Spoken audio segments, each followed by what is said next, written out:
Hvor stor en procentdel tror du, der bor i slum af byboerne i Sydafrika? Jeg ved, at problemet er stort. Og det er altså kun af byboerne, ikke af hele befolkningen?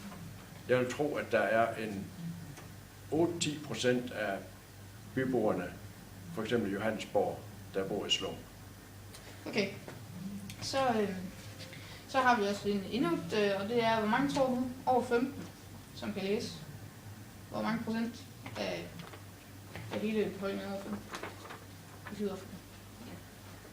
Jeg tror desværre, det er lige så højt, at dem, der er endt i slum, de har ikke gået i skole, så det er også sådan en 8-10%, der ikke kan læse, der er analfabeter.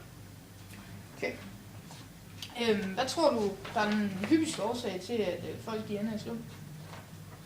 Altså hvis det er børn, så er det, at i Sydafrika, der er der et stort problem med HIV og AIDS, som man ikke har fået givet den medicin, som man har fået de seneste år til at bekæmpe sygdommen. At der er der mange børn, der har mistet deres forældre og ikke har et sted at være, og så ender man i en bande på gaden for eksempel.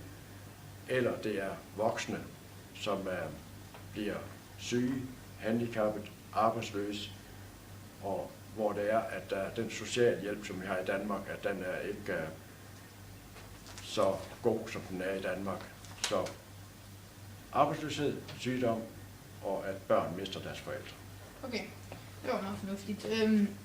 Tror du, at man kan komme ud af slum igen, når man først er kommet i? Og hvis man så kan, tror du så, det er nemt, eller om det er svært?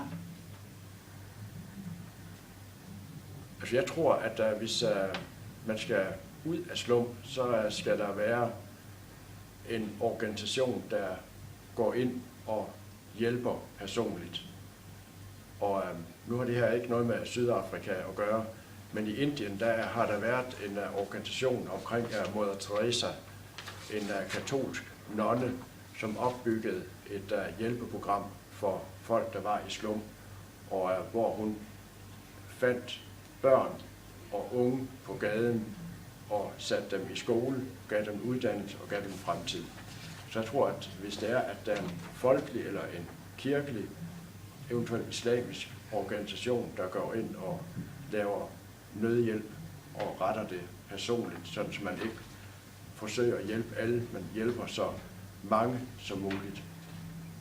Okay, tak fordi du svarer på spørgsmålet.